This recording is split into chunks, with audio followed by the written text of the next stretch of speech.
2024 के चुनावों को किस नज़र से आप देख रहे हैं? 2024 का जो बहुजन संगठन है उनको एक करने का प्रयास अभी किया जा रहा है जी। उनको समझाया जा रहा है जो भी जगह जगह बाबा साहब के नाम पर संगठन बना रखे हैं जी। जैसे कि उनको समझाया जा रहा है कि जैसा भाजपा का जो मेन आधार है वो आरएसएस, बजरंग दल, बीएचपी जितने हिंदू संगठन है। तो हमारा कहना है कि बहुजन समाज पार्टी के लिए बहुजन संगठन काम करें। जब तक बहुजन संगठन काम नहीं करेंगे, उनके संपर्क में जितने लोग हैं, तब तक हम सत्ता में भागीदार नहीं बन सकते हैं। जो ये चुनाव है, मेरी दृष्टिकोण से मिली जुली सरकार आएगी इस बार। जो 400 पार 370 पार कर रहे हैं, अगर इन्होंने हेरा फेरी डिजिटल तौर पर 227 पे सरकार बन जाती है, फिर 400 पार का नारा क्यों? तो 400 पार का भी इनकी मंशा तो अभी जग जाहिर हो गई। अनंत हेगड़े ने 3 दिन पहले ही 9 मार्च के उसमें निकला है अखबार में, 8 तारीख को जो उसने स्टेटमेंट दिया इसी 8 मार्च को कि हम संविधान बदलने आए हैं। अगर संविधान बदलवाना है तो हमें 400 पार कीजिए। जिसका अगर संविधान बदल जाएगा तो क्या होगा वह बताइए समाज के साथ? दलित समाज के साथ वही मनुस्मृति का कानून लागू हो जाएगा। दलित समाज को कोई अधिकार नहीं होंगे, नारी को कोई अधिकार नहीं होंगे। ये संपूर्ण महिला समाज ने समझना चाहिए कि अगर वो आज देश की प्रधानमंत्री, राष्ट्रपति, मंत्री और जो भी बन सकती हैं, अधिकारी बन सकती हैं, तो केवल संविधान की देन है। वरना सनातन समाज के जो धर्म ग्रंथ हैं उन्हें मंदिर में पुजारी बनने तक की अनुमति नहीं देते। सर, सनातन संस्कृति वो संस्कृति है जो समानता की बात करती है, बंधुता की बात करती है, साथ में लेके चलने की बात करती है। राम राज्य आता है, क्या कहेंगे? प्रत्यक्ष तौर पर करना दोनों में अंतर है। उसी राम राज्य में शंभू की हत्या हुई थी, भले कि हम तो काल्पनिक मानते हैं, लेकिन उस काल्पनिक में भी शंभू को शूद्र बना करके हत्या की थी कि तुमको पढ़ने का अधिकार नहीं है। तो राम राज्य तो ऐसा है, राम राज्य में पति जो पत्नी की कोई इज्जत नहीं करता है, हमेशा अपमान करता है, उसकी हर समय अग्नि परीक्षा लेता है। लंका से आए तो उसकी परीक्षा ली और अयोध्या में आए तो उसको वनवास भेज दिया। तो इस तरह से नारी के सम्मान की जहाँ तक बात है, नारी का सम्मान उस आप हमारे कृतज्ञ हो, आप हमारे वो हो, हम तुमको इतना कर रहे हैं। तो ये इस तरह की उपेक्षा की भावना से केवल दलित समाज को अपमानित। आज भी गांव में जाकर के कहीं बैठे, अब दलित समाज की बारात को कौन रोकता है? सवर्ण रोकते हैं। अभी तो रामराज्य नहीं है, रामराज्य होगा तो क्या होगा? दलित समाज के मूंछा रखने पर किसको आपत्ति है?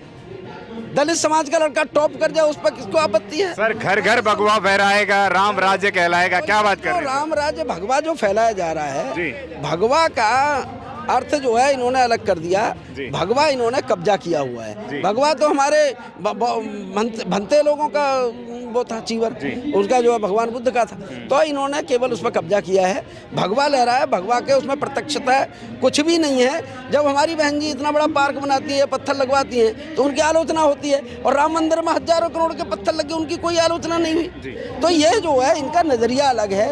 ये कितने भी अच्छे पद पर हमारे लोग, कितनी भी सूरवीरता का काम हमारे लोग कर रहे हैं, इनके लिए उसका कोई महत्व नहीं है। आज भी अपने अत्याचारों का बदला लेने वाली हमारे समाज की वीरांगना माता फूलन देवी को यह अभी भी डकैत करके संबोधित करते हैं। सुधांशु त्रिवेदी का वक्तव्य सुना होगा कि वो तो डकैत थी, लेकिन उसके साथ 22 लोगों ने बलात्कार किया और उनका उससे बदला लिया हमारी वीरांगना ने, तो उनके लिए डकैत है अभी। तो हमारी मनीषा वाल्मीकि को रात के 2 बजे जला दिया जाता है। हमारे समाज की बेटियों का जगह जगह अपमान किया जाता है। आज बनवासी समाज की बेटियों को मणिपुर में किस तरह घुमाया गया, ये किसी से छिपा नहीं है। आज उस बात पर बात करने को राजी नहीं। तो ये तो राम राज्य की कल्पना ये होगी इनकी। अरे इनके राज्य में सुरक्षित नहीं है, राम राज्य आ जाएगा तो क्या होगा? वो तो मनुस्मृति लागू होगी। पूरे देश के लोग आपको देख रहे हैं, देश नहीं पूरी दुनिया के लोग आपको देख रहे हैं, पूरे बहुजन समाज के लोग आपको देख रहे हैं। क्या कहना चाहेंगे पूरे देश के बहुजन समाज के लोगों को? मैं बहुजन समाज के लोगों को यही कहना चाहूँगा कि भाई सारे मतभेद बुला करके जितने बहुजन संगठन आपने बना रखे हैं,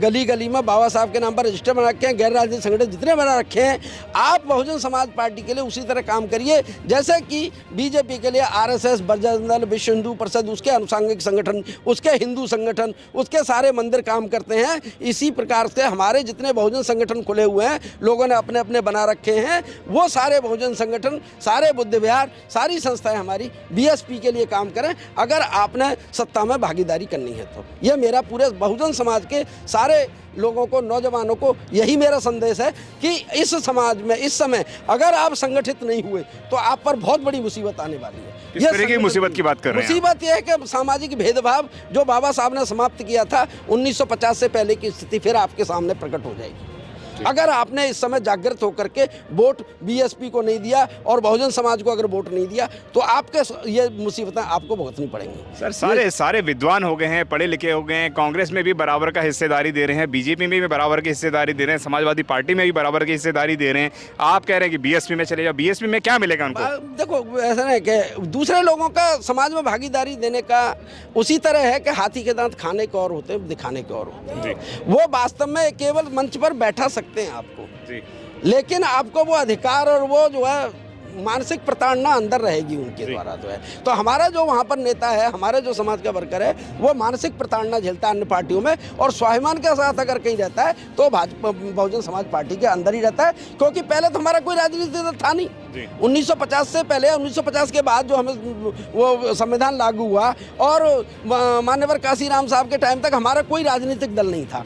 उसके बाद जब हमारा राजनीतिक दल बन गया है तो अपने राजनीतिक दल को समृद्ध करने के लिए उसी तरह मैंने कहा जितने बहुजन संगठन बने हुए हैं ये उसी तरह बीएसपी के लिए काम करें जिस तरह की आरएसएस, बजरंग दल और ये उनके अनुषंगिक हिंदू संगठन काम करते हैं उनके लिए। जब हिंदू संगठन के लिए काम करता है तो बहुजन संगठन जो है बहुजन समाज के लिए काम करें। जी धन्यवाद सर। आज हम आपके लिए लेकर आए हैं बहुजन समाज की एक ऐसी किताब, कहीं हम भूल ना जाएं, एक ऐसी ऐतिहासिक किताब है जिसके अंदर आपको ऑडियो वीडियो देखने को मिलना है। ये पहली बहुजन समाज की ऐतिहासिक किताब है जिसके अंदर आप वीडियो भी देख सकते हैं। आप किताब के अंदर कैसे वीडियो देख सकते हैं ये मैं आपको पहले दिखा दूं। आइए तो हम देखते हैं। सबसे पहले आपने करना ये काम है कि किसी भी पेज पर मोबाइल द्वारा आप गूगल पे जाएंगे और गूगल पे जाने के बाद आपको कैमरे का निशान नज़र आता है। इस कैमरे पे आप क्लिक करेंगे तो ये QR कोड को स्कैन कर लेगा। स्कैन करने के बाद यहाँ पर आप देखेंगे ये लिंक आ गया। आप जैसे लिंक पर क्लिक करेंगे आपकी वीडियो चालू हो जाएगी, यानी कि आपको एक सटीक जानकारी मिलने वाली है, एक ऑथेंटिक जानकारी मिलने वाली है। बहुजन समाज की पहली ऐतिहासिक किताब है जिसके अंदर आपको तमाम महापुरुषों की जानकारी मिलने वाली है। आप इस किताब में देख पाएंगे तथागत सम्यक बुद्ध जिनकी पूरी जीवनी आपको मिलने वाली है, महान सम्राट अशोक जिनका जीवनी आपको इसके अंदर पूरी मिलने वाली है, संत कबीर दास, संत शिरोमणि गुरु रविदास, सम्राट मीर भोज जिन्होंने इतिहास रचने का काम किया, गुरु घासीदास बाबा, वीरांगना झलकारी बाई, वीरांगना उदा देवी पासी, नागेली वीरांगना की कहानी, एकलव्य जिसका अंगूठा काट लिया था धोखे से, चोखा मेला हरिचंद ठाकुर, ज्ञानदीप छत्रपति शाहूजी महाराज, बिरसा मुंडा, ज्योतिबा फूले, माता सावित्रीबाई फूले, फातिमा शेख, E.V. रामास्वामी, स्वामी अच्युतानंद, बाबा साहब डॉक्टर B.R. अम्बेडकर जिनका मूल ग्रंथ आपको इसमें छोटी सी किताब में मिलने वाला है। आप ऑडियो भी देख सकते हैं, वीडियो भी देख सकते हैं।